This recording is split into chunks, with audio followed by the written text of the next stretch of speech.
Simthread, the Brother 1034D. I haven't cleaned this for a couple of weeks because my sewing machine vacuum that I use this Kirby, was in the shop. I just got it back today. It was just for routine cleaning. So that is what I use to clean out everything. So let me start by showing you this bin. This bin is pretty full, and I have a lot of little tiny pieces of fabric in there, along with several pieces of thread and what the machine cut off. I'm just going to throw that away now. So I moved my machine so I could vacuum up all of this debris. Now I'll be opening up this door, and how you do that is you pull this tab right here towards the right, and then you pull this little latch down. I'll show you the inside of my machine. As you can tell, it is filled with lint, debris, and dust. So I'm going to be vacuuming that out. You'll never want to use a spray can blower because it could actually deposit some moisture into your machine, which can rust it and damage it. So I'm going to start by cleaning out the machine with my vacuum. Once I've cleaned it all out, I'm going to get my brush and dust off more of the lint and debris. I use this brush that came with it, and all I need to do is just brush this off. I'm actually not sure if this brush came with this machine or one of my other machines, but as you can see, I'm dusting out more of the lint and debris in here. I want to be sure I'm getting all of that out. And you always want to follow any instructions in your instruction manual to make sure that you're taking care of your machine as directed, because each machine is a little different. So after every couple of projects, you should open it up and give it a nice clean out. So now I have cleaned out my machine. I am going to raise this foot, and how you do that is you will raise this lever, and as you raise the lever, it will pick up the foot. I am going to vacuum right under that.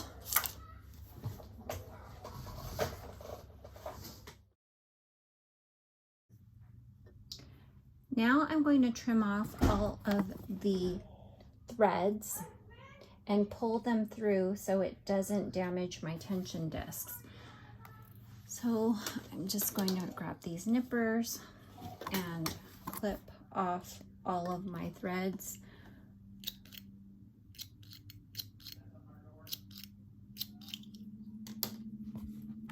I'm going to turn it back on, and I'm just going to let it finish feeding through, and I'm going to push my pedal on the floor. All of that out. Okay, so now it's all out. Just going to throw that piece away. I'm going to pull this little piece out. So I just spun my lever here, and when you spin it, you want to spin it towards you. You would only spin it towards you, don't spin it away from you. I'm going to pull this out, this one with the little arrow on it, and as you can see, there is more dust on there. So I am going to just give it a nice brush, clean all of this out and get more dust out, and just keep on brushing and cleaning and knocking off all of this dust.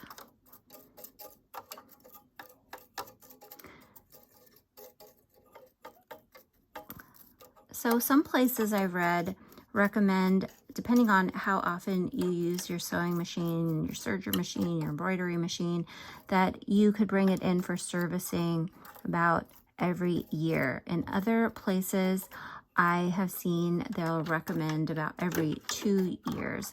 So the most important thing to remember is that it does need to get serviced. So I have not brought in my machine every year. I bring my machines in about every 2 years, and I haven't had any problems. If you have a machine that has been sitting around for a long time, do not turn it on or attempt to use it until you've brought it in for servicing, or else it could damage it beyond repair. That's something that I learned from one of our sewing centers recently, and I thought I would share that tip with you. Okay, so I've knocked off some more of this dust. I'm going to vacuum it again.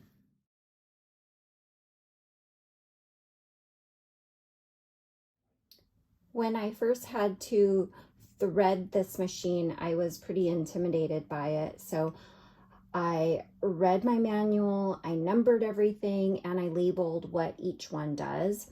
And that was really helpful for me. So you'll start off by threading the upper looper on your 1034D. It's always very important to follow the instructions of your own serging machine. Before you start threading your machine, turn off the main power and raise the presser foot using the presser foot lever. In this case, I am going to turn that off, and my presser foot lever is already raised. The first step on the 1034D is to thread the upper looper. You'll start off by threading the upper looper first. As you can see, I numbered it on my machine. This is the order in which you need to thread. 1, 2, 3, 4. You'll start off here at the top. You're going to pull this back and put your thread through. Go down here to number 5, 6, 7, and then through this knife, and then I'll pull it through here and through the back. So here's my thread from the third one over from the left. You're just going to kind of floss it in there. You're going to pull this little lever back and pull it down through here, and then you are going to go around this step 5, then 6, this one here, then 7, and then you're going to push this through the eye of this knife on the top here.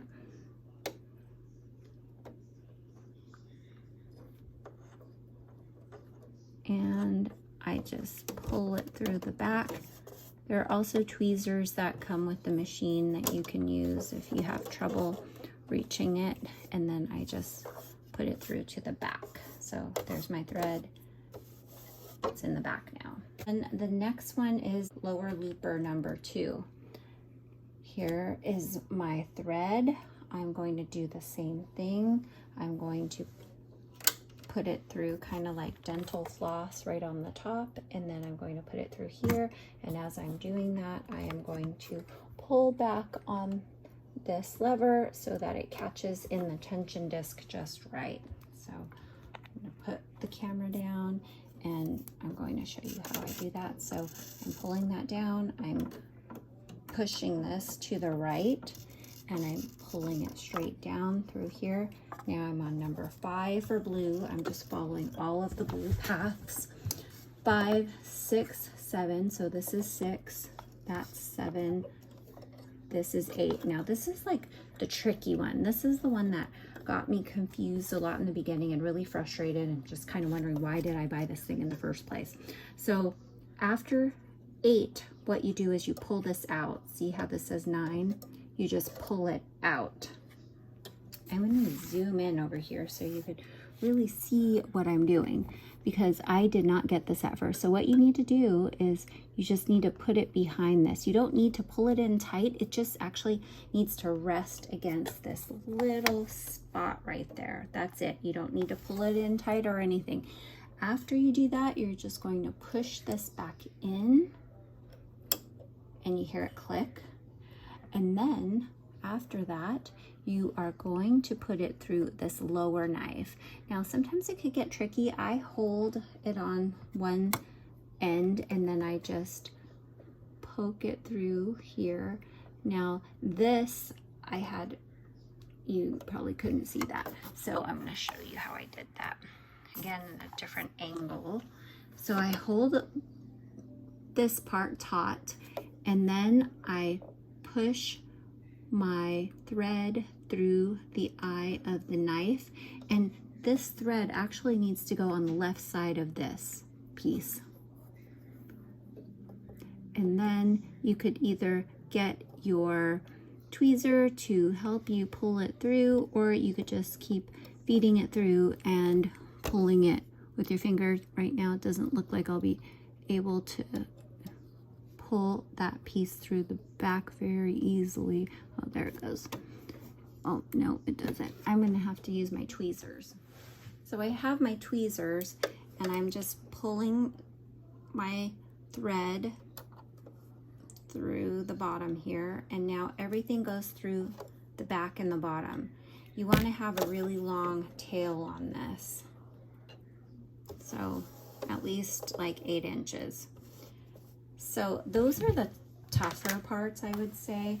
The rest of the threading of this is fairly simple. So now we are on step number 3. So step number 3 is the right needle, and it is going to be this thread right here.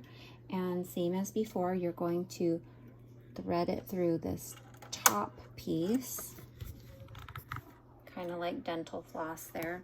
And then the next step is going to be pulling this little lever towards the right as you put your thread through this tension disc. Then you could let go. I'm going to pull this towards the left. We're going to, this is 3, 4. Now we're going around here, 5. And now we are going to just loop this behind this piece right here. So right here.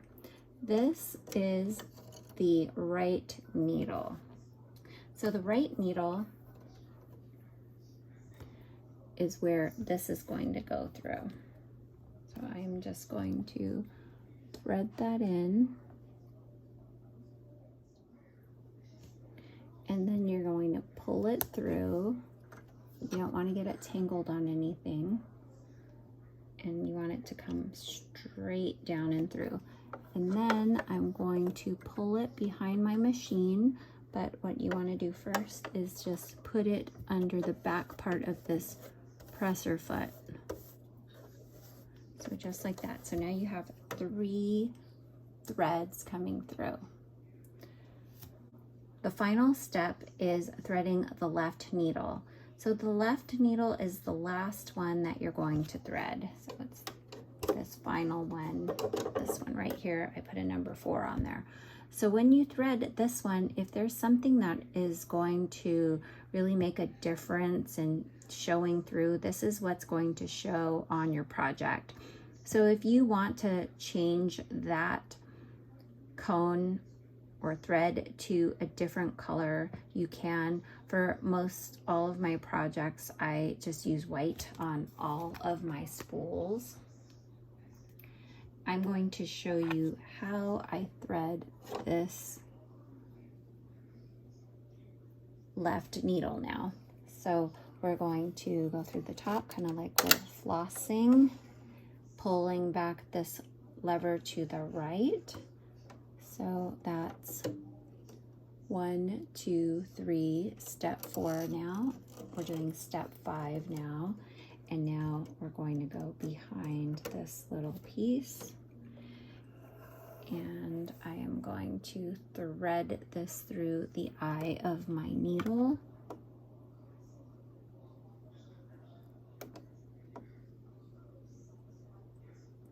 And I'm going to pull it back through, making sure it doesn't get tangled on anything. And now I put it under the back part of this presser foot. So now there you go. It is all threaded and it is ready to go.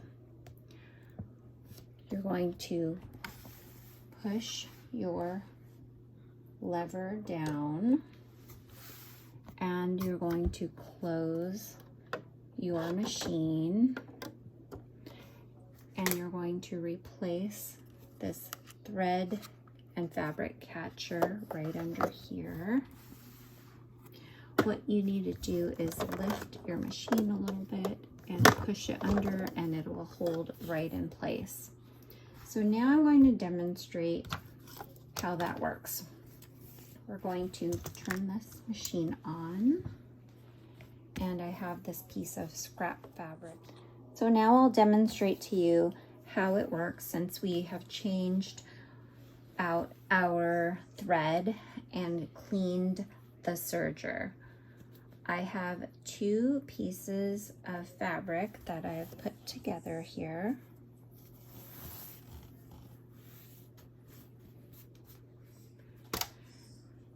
And the way I was taught to do this is to just start threading it from behind, because if you move this lever up and down a lot, what can happen is it could throw everything off. So this is what I do, and this is what has worked well for me. So I start off by pushing it close to the foot, and then I press my foot pedal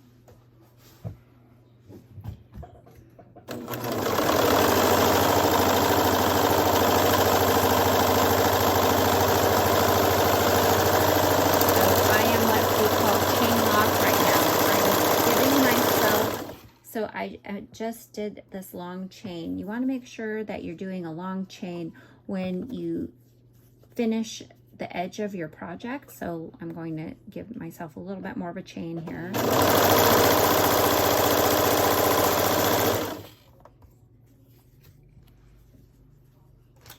And I'm going to just trim this off. So you want to leave these chains on so that the thread doesn't get sucked back up into your machine. So some people ask, what do you do with this edge? So what I like to do most of the time is I just come over here and I tie it in a... So now I'm going to talk about what to do with this edge. You could either tie it off in a knot. I do that a lot of times. You're going to undo this chain. You could use one of these seam rippers to do it, and you'll just unthread everything. Put this tail through one of these tapestry needles. So I'm going to show you how to do that.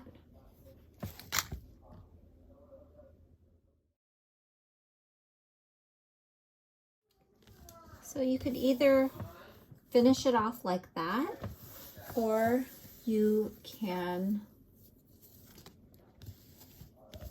tie this off in a knot. So you would just tie it around in a knot like this.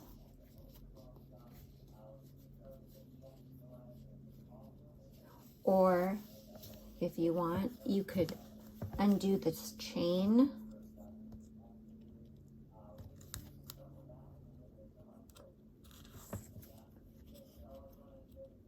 and then tie it together in a knot. This is a baby bucket cap that I made using the sewing machine and my serger. If you'd like a tutorial on this, please let me know in the comments below.